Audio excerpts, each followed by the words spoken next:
Europe Soir, TV Média.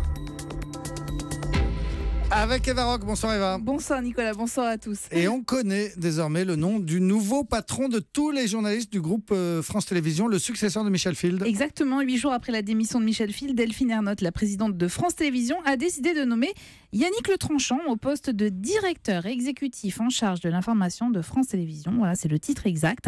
L'information a été officialisée dans l'après-midi à travers un communiqué dans lequel la présidente précise « Yannick Le Tranchant prend la responsabilité des équipes qui concourent tous les jours à une information indépendante, proche des préoccupations des Français et impartiale au service de tous les publics. » Alors autant dire que la solennité du message tranche quand même avec le flottement des derniers jours entre le limogeage de David Pujadas, le départ de Michel Field et une rédaction remontée contre la direction. Alors, qui est Yannick Le Tranchant ? Alors, c'est plutôt un homme de l'ombre. Il a débuté sa carrière en 1989 à FR3, on disait à l'époque, Rennes, avant de rejoindre le service économie de France 2, où il a également occupé les fonctions de rédacteur en chef. En 2010, il a en charge la coordination des rédactions de France 2 et de France 3. Et puis, depuis le mois d'août 2015, il était directeur délégué de France 3 en charge du réseau régional.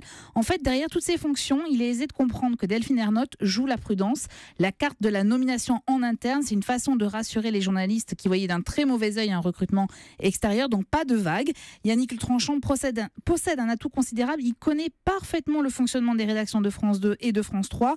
Or, une de ses missions est de poursuivre et d'achever le rapprochement des deux entités et il est donc a priori l'homme de la situation. Et est-ce que Delphine Ernotte lui a donné une lettre de mission ? Oui, il va devoir assurer une meilleure coordination entre les journaux et les magazines, améliorer aussi la performance des journaux et les conditions de travail des équipes. Alors là, vaste chantier, mais aussi de développer l'offre de France Info, une chaîne qui ne se porte pas aussi bien que le souhaiterait Delphine Ernotte. Il devra également consolider l'offre des magazines. Alors autant vous dire que le défi est grand et sa vie au quotidien va être un défi. D'ailleurs, ce midi, par exemple, France 2 annonçait l'annulation de l'émission politique prévue demain soir, faute d'invités. Ça, c'est du jamais vu plutôt. Alors, il restera encore une émission organisée avant le second tour des législatives et déjà, c'est un mini pari pour Yannick Le Tranchant. Bienvenue à la maison, voilà. D'accord, et Michel Field, qu'est-ce qu'il devient ? Alors pour l'instant, il reste à France Télévisions. Il devrait continuer à conseiller Delphine Ernotte, à moins que la concurrence ne fasse appel à lui. À moins que. Et ce Voilà. soir, vous nous conseillez de regarder quoi à la télé ? Documentaire extrêmement bien fait sur Arte à 20h50, intitulé Trump, mon nouveau président. C'est 100 jours après la présidence de Trump, comment les électeurs qui ont voté pour lui font le bilan de ces jours-là. Voilà. Merci beaucoup. L'info média signée comme tous les soirs, Eva Rock.